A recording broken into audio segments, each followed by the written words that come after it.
ये काफी समय पहले की बात है। एक शहर में एक स्कूल था जिसमें बच्चे हंसी खुशी तालीम हासिल करते थे। इस स्कूल की सभी टीचर काफी नरम मिजाज थी, वो बच्चों को प्यार से पढ़ाती थी। एक दिन उस स्कूल में एक नई बच्ची का एडमिशन होता है। उसका नाम विशाल था। देखने में वो काफी खूबसूरत थी। उसके लंबे लंबे बाल थे। उसका ताल्लुक काफी अमीर घराने से लगता था, इसीलिए सब बच्चे विशाल के इर्द गिर्द रहते थे और उससे दोस्ती करना चाहते थे। लेकिन विशाल क्लास में मौजूद बाकी बच्चों के साथ इतना ज्यादा टाइम स्पेंड नहीं करती थी। वो ब्रेक टाइम में भी अकेले बैठकर लंच किया करती थी। फिर एक दिन अचानक विशाल की दोस्ती एक अलीना नामी लड़की से हो जाती है। विशाल उसे एक दिन एक खाली क्लासरूम में लेकर जाती है और वहाँ पर कोई भी मौजूद नहीं होता। विशाल, तुम मुझे यहाँ क्यों लेकर आई हो? यहाँ पर तो कोई भी मौजूद नहीं है। ये क्लासरूम तो काफी अरसे से बंद पड़ा था। हर तरफ डस्ट ही डस्ट है इधर। इतनी जल्दी भी क्या है, मैं तुम्हें सब कुछ बताती हूँ। मुझे काफी डर लग रहा है। चलो हम यहाँ से बाहर चलते हैं। तुम अब इधर से बाहर नहीं जा सकती। लेकिन क्यों? ऐसा क्या हुआ है? फिर अलीना जैसे ही बाहर जाने लगती है, विशाल पीछे से उसे पकड़ लेती है और कहती है, इस दिन का मैं काफी दिनों से इंतजार कर रही थी। अब मैं तुम्हें कैसे जाने दे सकती हूँ? छोड़ो मुझे, ये क्या मजाक है? ये सुनकर विशाल को काफी ज्यादा गुस्सा आ जाता है।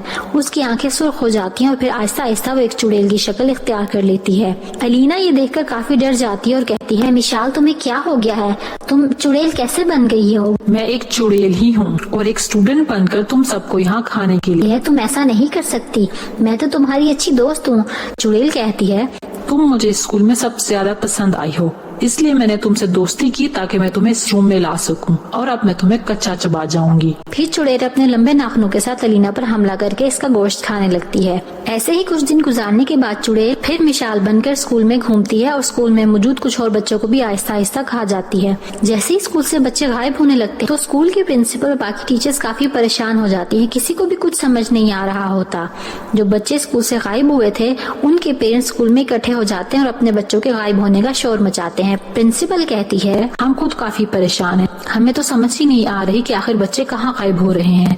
बच्चे सारा दिन तो क्लासेस लेते हैं लेकिन छुट्टी के बाद गायब हो जाते हैं। एक टीचर कहती हैं, आज के बाद छुट्टी के वक्त बच्चों पर एक्स्ट्रा नजर रखी जाएगी ताकि कोई भी बच्चा गायब ना हो। विशाल सोचती है, क्यों ना सारे बच्चों को एक साथ ही गायब कर दिया जाए और फिर मैं इन बच्चों को लेकर अपने इलाके में चली जाऊंगी और फिर आहिस्ता आहिस्ता इन सबको कच्चा चबा जाऊंगी। इस तरह मुझे विशाल का रूप नहीं बनना पड़ेगा। वो चुड़ैल विशाल बनकर छोटे बच्चों की क्लास में जाती है और उन बच्चों से कहती है, किसने चॉकलेट खानी है? सब बच्चे कहते हैं, हमने खानी है। विशाल कहती है, उसके लिए आप सबको मेरे साथ आना पड़ेगा।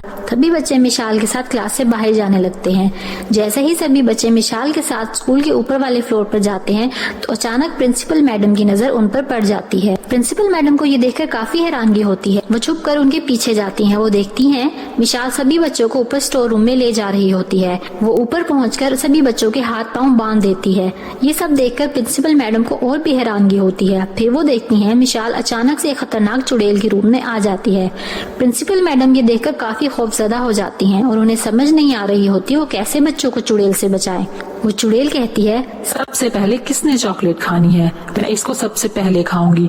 आज तो भूख भी काफी ज्यादा लगी हुई है। विशाल आपी, आप चुड़ैल कैसे बन गई? सभी बच्चे काफी ज्यादा रोने लगते हैं। उन्हें बहुत डर लग रहा होता है। दूसरी तरफ प्रिंसिपल मैडम स्कूल के सभी स्टाफ को कॉल करके बताती हैं कि बच्चों को एक चुड़ैल ने कैद कर लिया है। तुम सब जल्दी जल्दी ऊपर वाले फ्लोर पर पहुंचो। फिर साथ ही प्रिंसिपल मैडम पुलिस को भी कॉल कर देती हैं।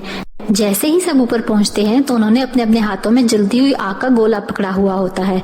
वो चुड़ैल जैसे ही बच्चे को खाने के लिए आगे बढ़ती है तो ये सभी आग के गोले उस चुड़ैल पर फेंक देते हैं, जिससे वो चुड़ैल जलकर राख हो जाती है। इस तरह प्रिंसिपल और बाकी सब लोग बच्चों को लेकर नीचे आ जाते हैं। वो काफी खुश होते हैं क्योंकि चुड़ैल बच्चों को खाकर गायब कर रही होती थी और आज वो हमेशा के लिए जलकर